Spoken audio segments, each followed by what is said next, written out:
Aujourd'hui, nous n'avons pas une seule invitée, mais deux invités pour vous. Isabelle Cardinal, qui est écrivaine, et Chantal Labelle, qui est chanteuse-interprète. Restez parmi nous.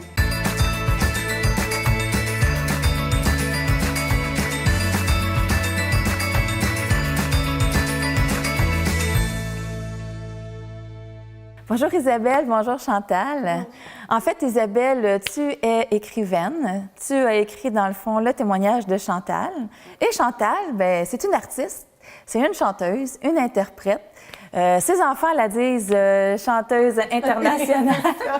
Je vois que, dans le fond, vous avez une complicité les deux ensemble. Et ce qui m'amène à poser ma première question, à savoir, Isabelle, depuis quand tu connais Chantal?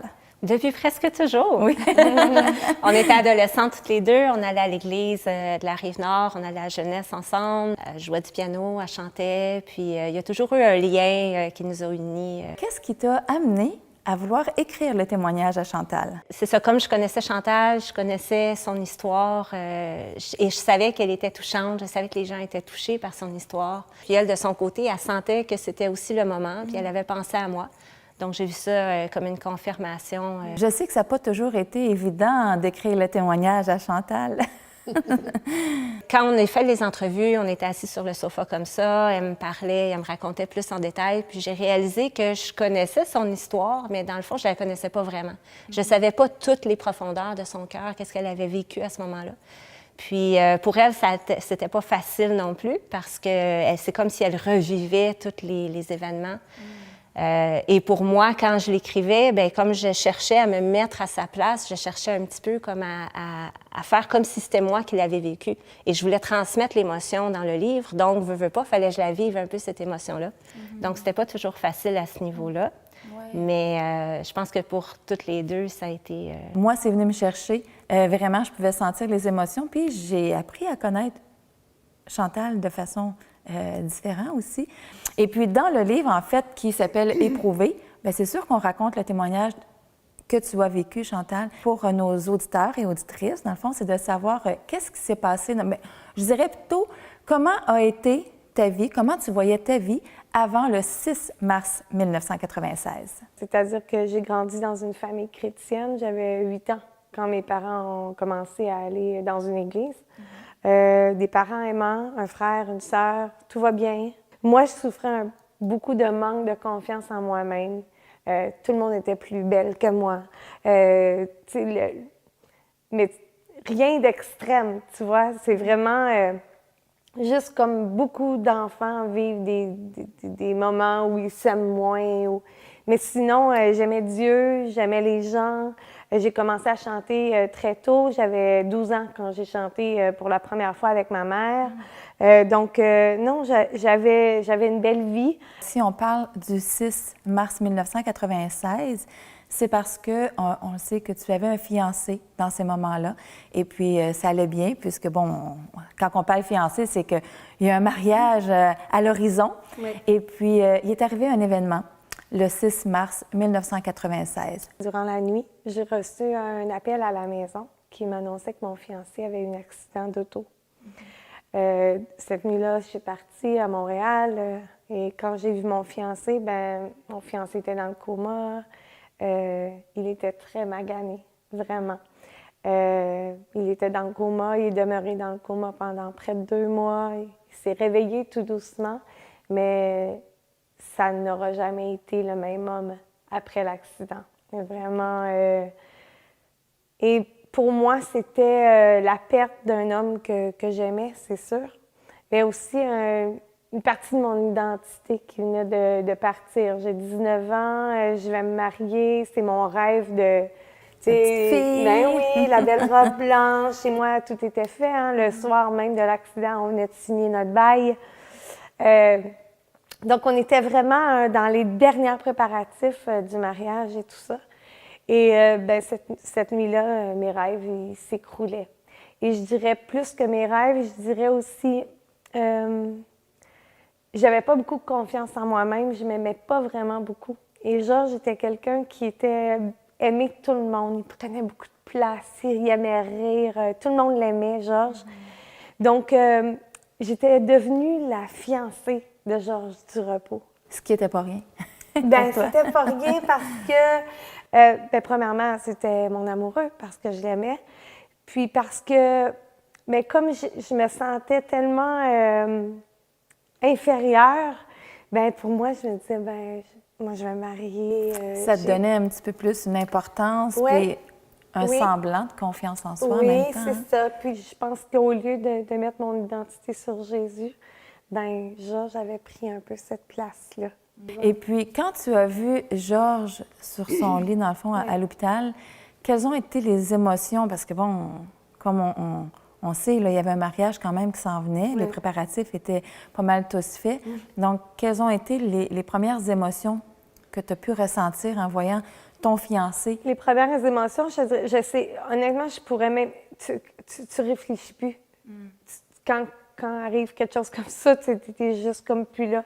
Je me souviens que j'avais Pasteur Sam d'un côté, j'avais mon père de l'autre côté. Puis je pense que s'il n'était pas là, je m'écroulais. Je pense pas que je suis allée dans mes pensées jusqu'à mais je me marierai plus. C'était pas là. Premièrement, j'étais sans mots, je parlais pas, j'étais juste démolie. Le premier mot qui est sorti de ma bouche quand je suis sortie comme de l'endroit où Georges était, c'est je pourrais jamais vivre sans lui. Tu avais signé un bail la journée même, donc j'imagine que le mariage se faisait comme assez rapproché au mois de juillet, donc 4 mois après l'accident. Est-ce que le mariage est arrivé? Jusqu'à la date de mon mariage, je l'ai souhaité. J'étais persuadée que Dieu allait le relever. J'y ai cru. J'y ai cru du plus profond de mon cœur. J'y ai cru. C'est pas arrivé. Et est-ce qu'à ce moment-là, du fait que c'est pas arrivé, te lever ton visage en haut et dire, ben là, qu'est-ce que tu fais? C'est ça. J'y ai tellement cru. Le livre va vous montrer aussi par différentes situations comment j'y ai cru et je me suis attachée à des promesses. Mais quand la journée est arrivée, il y a une cassure, il y a une brisure qui s'est faite. Parce que j'ai vu que, ben, en fait, non, c'était pas ça, puis ça n'arriverait pas. Tu dis, ça n'arriverait pas, mais quand le mariage n'est pas arrivé, tu as encore cru que c'était possible. Ah oui. Ah, moi, jusqu'au jour, le matin, je me suis réveillée et je me mariais. Puis quand le mariage a passé, puis que finalement, ça ne s'est pas fait, tu es restée quand même assez longtemps en espérant que c'était... Oui. Tout ça, c'était pour revenir, là. Oui. C'était juste un mauvais, Là, il était mauvais sorti souvenir. du coma, il avait recommencé à parler. Il y avait des progrès qui se faisaient quand même assez pour me permettre de croire, bien, peut-être qu'un jour, on va arriver à un moment où ça va être OK. Et puis, à un moment donné, il a fallu que je mette fin à tout ça. Et puis, quel a été ce moment-là, là, où la personne te dit, écoute, il faut que tu arrêtes, tu n'es pas mariée, et maintenant, tu sais, Dieu a des plans aussi pour toi, parce que maintenant, tu savais que Georges, ça pourrait pas évoluer plus que qu'est-ce qu'il était, plus qu'il était Là, à ce moment-là. Oui, mais au début, ça a été comme la colère, de dire, ben, OK, t'es qui pour me dire ça? Même si c'était un homme que je respectais énormément. C'était Pasteur Samuel Lecomte, c'est mon père spirituel. Dans ma tête, je me disais, t'es qui pour me dire ça Tu comme connais ça? pas mes sentiments, c'est pas à toi que ça arrive. C'est pas à toi de juger ça. Je suis juge de mes sentiments, puis il n'y a pas personne qui va me dire quoi faire, tu sais. Même si à quelque part, il fallait qu'il le fasse. Dans le fond, il m'a sauvée d'une certaine façon. Fallait que j'arrive à dire c'était assez. Et je pense que c'était le seul qui pouvait le faire. Parce que mes parents, les proches de moi, pouvaient pas aller sur ce terrain-là parce que je me serais oui, c'est ça. Je me serais refermée. Déjà, je l'étais déjà. Il fallait maintenant que tu ailles voir Georges puis que tu lui dises que tu ne pouvais plus non plus, là, tu sais, en fait, même pour ta santé à toi, là, dans tout ce que tu vivais. Donc, une amie t'a accompagnée pour que tu puisses le dire à Georges. La seule chose que je me rappelle, c'est quand je suis sortie, la culpabilité était tellement grande. je me disais, je n'ai pas de cœur. Déjà, il a tout il a perdu sa vie d'avant. J'y enlève la seule chose qui restait de son passé. Donc ça, je me rappelle de ça. Mais c'était de la grande douleur. Et puis finalement, tu as réussi à surmonter cette épreuve-là. Et puis, un beau jour est arrivé, une belle surprise. Il y avait un jeune homme qui était de la jeunesse que je connaissais depuis qu'il était petit, parce qu'on a quand même une grande... on a 6 ans d'écart quand même. Là, je le trouvais bien charmant, mais ça s'arrêtait là. Et puis, on s'est mis à... Je lui donnais des lifts pour aller à la jeunesse. OK. Parce que toi, tu avais ton permis. Moi, j'avais mon permis, j'avais mon auto, puis j'étais une femme, là. Lui, il était encore assez jeune. Puis, c'est ça, je lui donnais des lifts et tout ça. Puis, à un moment donné, lui, il m'a déclaré qu'il était amoureux de moi. Puis moi, j'ai dit, voyons, t'es un enfant. Je peux pas, ça n'a aucun bon sens. Puis finalement, on s'est rapprochés. Puis à un moment donné, je me suis fait joindre que moi aussi, j'ai commencé à avoir des sentiments pour lui. Mais lui comme tu mentionnes, était déjà dans le fond amoureux. Lui avait déjà en tête, je vais me marier. Et puis toi, dans le fond, tu avais juste peut-être besoin d'un beau petit temps. Puis finalement, le grand jour est arrivé. Donc, le mariage, tant attendu. Le 8 septembre 2001. Tu t'es bel et bien mariée, une belle journée de princesse. Oui, vraiment. Et puis, conte de fées. Oui. Et puis, si le livre s'appelle Éprouvé, c'est que malheureusement, pour toi, ton témoignage ne s'est pas arrêté à un conte de fées. Non. Ils se marièrent et eurent des enfants et vécurent heureux. Ça aurait été trop simple. Oui. En fait, le 26 décembre 2001, on m'a opéré, on a ôté tout le côlon et on a mis un sac sur mon ventre, ce qu'on appelle une iléostomie. Alors, on m'a ôté tout le côlon, en fait. Et puis, je suis sortie de l'hôpital mi-janvier, je dirais 2002. Et puis, c'est ça, j'ai un sac sur mon ventre. Je connais mon mari à peine parce que, on est mariés depuis 3 mois et demi, mais j'ai vécu 1 mois et demi avec lui parce que le reste du temps, j'ai été hospitalisée. C'est ça. Donc, ça a laissé des traces importantes physiques et, ça en a laissé psychologiquement aussi. Ouais. Parce que du fait qu'on est jeune, qu'habituellement, dans la vingtaine, c'est là où notre corps est, je dirais pas plus en évidence, mais c'est là peut-être qu'on apprécie un peu plus. On apprécie nos attributs, c'est ça. Fois. Puis là, de dire, j'ai un sac, parce que, on n'a plus de côlon, donc tout se retrouve dans un sac. Et puis là, tu dis, mon mari, mon nouvel époux, dans le fond, aurait pu avoir une autre vie. Mon estime de soi n'était pas à son plus haut. Donc là, se retrouver avec un sac sur le ventre. Je pesais 88 livres. J'avais des bleus partout. J'étais vraiment pas bien. Là. Puis je te dirais, dans ton cœur, Dieu était où à ce moment-là? J'ai toujours eu une crainte de Dieu.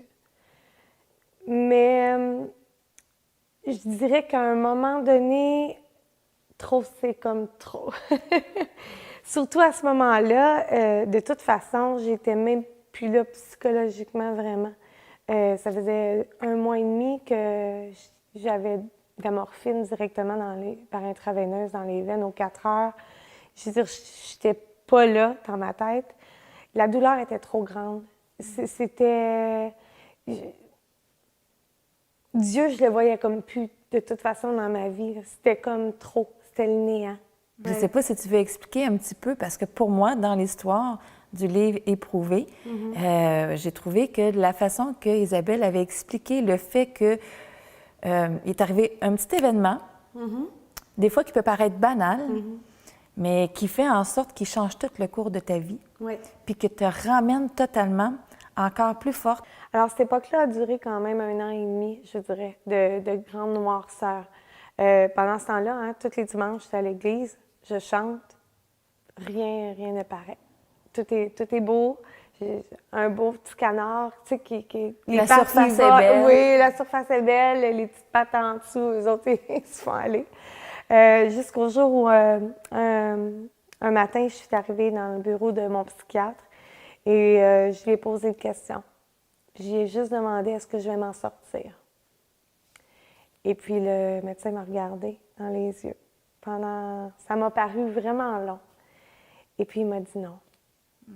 Il m'a dit Chantal, la douleur est trop grande. Ça fait trop longtemps que tu traînes tout ça.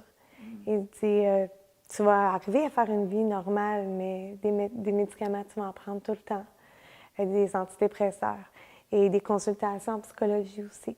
Je suis sortie du bureau du médecin ce matin-là et je me suis dirigée vers ma voiture. Et je ne peux pas expliquer ce qui s'est passé, mais dans mon cœur, même à haute voix, j'ai regardé vers le ciel.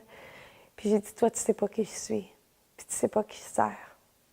Et puis je suis rentrée dans ma voiture, puis de l'hôpital à la maison, vraiment, j'ai pleuré parce que je me suis rendu compte que ça faisait des années de ma vie que je suivais Dieu, que je chantais, que j'encourageais tout le monde, que j'aimais tout le monde.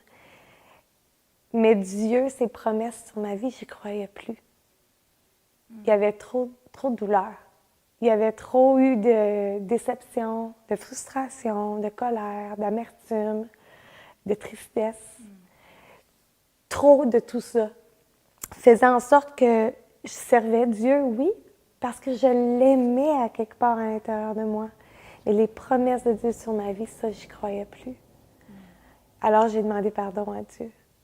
J'ai dit, Seigneur, je te demande pardon pour toutes ces années-là, où en fait, j'ai porté un masque. Et puis, je suis arrivée à la maison, j'ai pris mes médicaments, puis Dieu m'a libérée instantanément de tout ce que je prenais. C'est pas à tout le monde qui demande ça. Ah, absolument pas, non, mais parce du que ça fait pourrait être très dangereux. Hein. On ne peut pas prendre une décision comme ça. Quand tu prends des médicaments forts que je prenais, j'aurais pu... Ça aurait pu être très dangereux. Mais c'est vraiment... Je sentais que c'était ça. C'était le miracle que Dieu avait pour ma vie. C'était de la manière que Dieu a fait pour moi. Et puis, ben, je ne peux pas renier ça parce que c'est vraiment... c'est comme ça que ça s'est passé. Du jour au lendemain, j'ai arrêté tout ce que je faisais, prenais. Et j'ai jamais pu reconsulter un psychologue, un psychiatre. J'ai jamais pu revu ce médecin-là, en fait. Wow. J'ai jamais pu reconsulter personne. Dieu m'a libérée. Ce qui veut dire qu'on sert un grand Dieu. Ah oui, hein? Tu l'avais vraiment. dit, tu sais pas qui je sers. Oui, c'est Donc, ça. on sert un grand Dieu. Tu mentionnais que ce CD-là de musique est rattaché un petit peu à toutes tes brides d'histoire du livre. Oui. Puis c'est ce qui fait que quand on prend les deux, bien, à ce moment-là, on rentre dans un univers. Comprend. Oui, c'est ça, on rentre dans un univers. Maintenant, on peut dire qu'avec tout ce qui s'est passé, des fois, il y a des raisons qu'on ne comprend pas, mais des fois, en fait, Dieu a toujours une réponse à savoir « Attends, mon plan s'en vient. » C'était important pour moi que les gens voient que, oui, il y a le livre éprouvé qui raconte mon passé, mais c'est pas la fin. Non, c'est pas ce qui le définit. Non, c'est ça. Wow. Et le CD Victorieuse, vraiment, je me suis entourée d'une équipe, puis je tiens à le dire parce que c'est vraiment une équipe extraordinaire avec laquelle j'ai travaillé, qui s'appelle MEA Musique. Et les chansons ont été écrites pour moi. J'aimerais avoir un verset, une phrase, quelque chose, dans le fond, que vous aimez lire dans la Bible, qui peut même vous définir. Moi, c'était dans Romains 8, 28, « Car toute chose concourt au bien de ceux qui aiment Dieu. » Parce que je trouve que, tu sais, c'est toute chose concourt au bien de ceux qui aiment Dieu. Donc, que ce soit les bons moments, bien sûr, mais aussi des fois les mauvais. Puis, dans le fond, ça va un petit peu en lien aussi avec le témoignage de Chantal, mais chacun dans nos vies, on vit des moments où des fois, on se demande, mais qu'est-ce qui se passe en ce moment? Mais quand on fait confiance à Dieu puis qu'on lui remet vraiment nos vies entre ses mains, et qu'on l'aime, qu'on le met en premier, bien, toute chose, Dieu a le pouvoir de prendre toutes les choses, même les mauvaises, pour les tourner en bien. Bien, moi, mon verset, c'est Jérémie 29, 11, quand Dieu dit « Car je connais les plans, les projets que j'ai formés sur vous, des projets de paix, non de malheur, afin de te donner un avenir, te donner de l'espérance. » Ma dernière question, mais non la moindre pour toi, Chantal, c'est...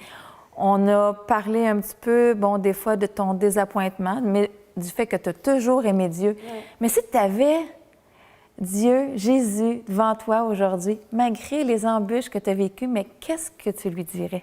Je pense que rendu devant Dieu, là, devant Jésus, ça me dérangera pas de savoir tout ce qui s'est passé en bas ou pourquoi ça s'est arrivé. Non, je vais juste savourer le fait que je suis rendue enfin avec lui. Bien, merci beaucoup, les filles, de nous avoir permis d'apprendre un peu plus sur Isabelle et sur Chantal. Et puis, pour les auditeurs qui veulent en connaître un peu plus, nous avons en fait le lien qui va apparaître et puis vous allez pouvoir à ce moment-là prendre un peu plus d'informations.